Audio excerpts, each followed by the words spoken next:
we're measuring to see how much hotter it is where the trees have burned than where the trees are standing. Because these trees are capturing tons of solar energy and they're allowing tons of solar energy to pass. So whether they conduct the heat poorly or not, we're going to investigate how poorly and how much heat is being translated by testing ground where there is no trees in full sun, ground where there is trees in full sun, and ground where they're not in the sun, they're shaded by the trees. So that's going to give us a good idea. So let's dive in. So we got this plugged into the soil here. It seems pretty stable with the air temperature. The air temperature was in the mid-90s on our way up. And it's 90 degrees now. So the soil temperature here is 97, 98, in that range. Doesn't seem to be going up. It seems to be stable right here. So, all right, let's go test some other areas. This area was blighted by fire, and the fires keep coming back, and they're making it so the smaller trees aren't growing. They're getting killed off before they can develop strong enough root systems and strong enough bark and trunks to handle this kind of fire. So let's go check it out. Here we are on bare soil. We have the temperature reading at climbing to 120 degrees. This is consistent with what I'm getting at my place when I'm watering.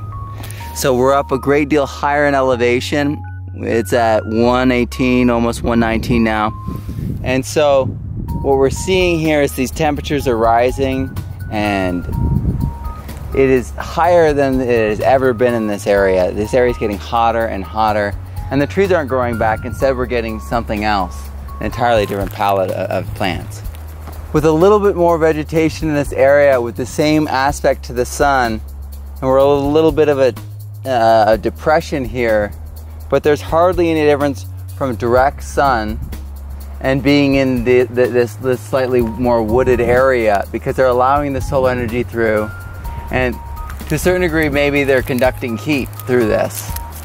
So these fires are really changing the tree's ability to create shade. So let's now go to a shadier area.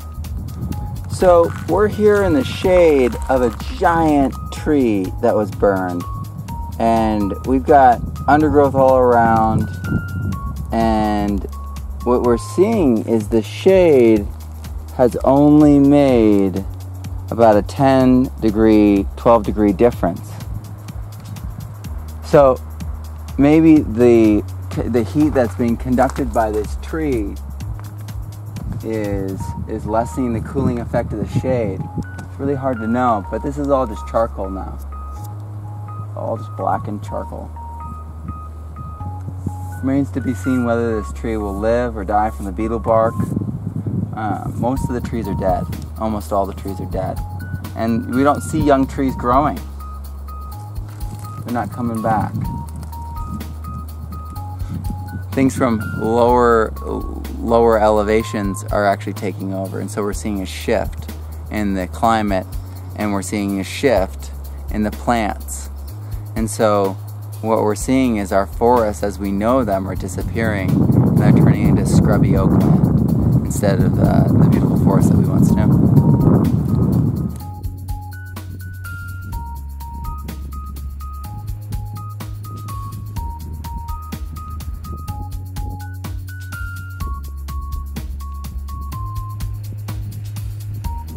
All right, so let's go check an area that wasn't burned. So we're here in an unburned area. Really beautiful, but it's also brittle. The ground here, the soil is loose, and despite there being organic matter constantly falling from the trees, we have a lot of oxidization happening. The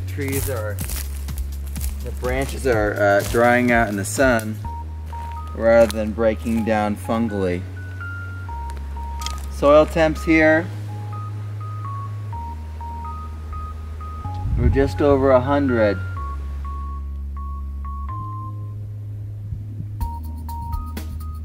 Wow, we're almost to 60. It's 40 degrees different. inside an unburned forest. Oh, it's 55 different. Hey, all right, so we've taken temperatures. We're now inside an unburned forest.